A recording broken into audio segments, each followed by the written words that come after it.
Bonsoir, je suis Dr Abdelmassala Benou, membre de l'équipe pédagogique du MOOC Certis School. C'est avec un réel plaisir que je me retrouve une fois de plus avec vous pour ce webinaire qui porte sur la veille des outils de technologie de l'information et de la communication, la veille des outils TIC. Cette communication va porter plus précisément sur deux points: la définition de la veille des outils TIC et les compétences nécessaires pour un enseignant d'appliquer la veille des outils TIC.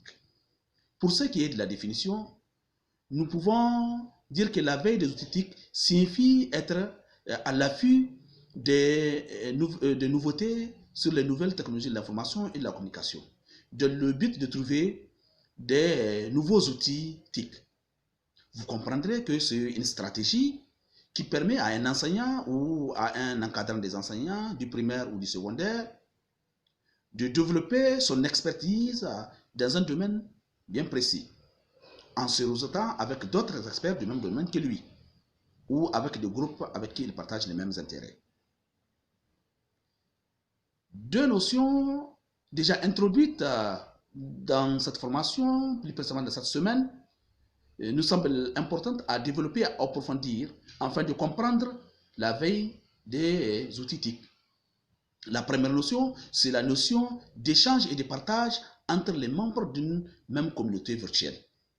Prenons l'exemple de la communauté des certiciens aujourd'hui que nous constituons. Prenons l'exemple d'un enseignant de mathématiques.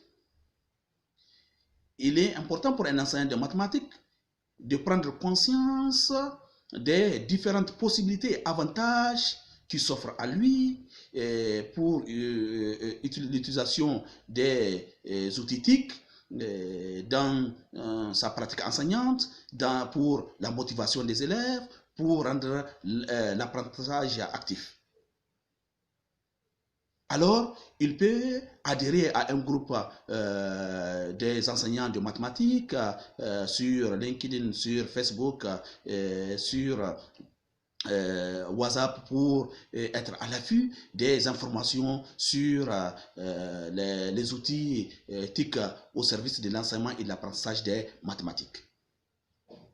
Il peut appartenir à la communauté des GeoGebra s'il veut développer ses compétences dans le domaine des GeoGebra et être à l'affût des dernières informations sur l'utilisation de GeoGebra, utilisation pédagogique ou didactique. La deuxième notion, c'est la notion d'utilisation des outils virtuels pour trouver des outils TIC.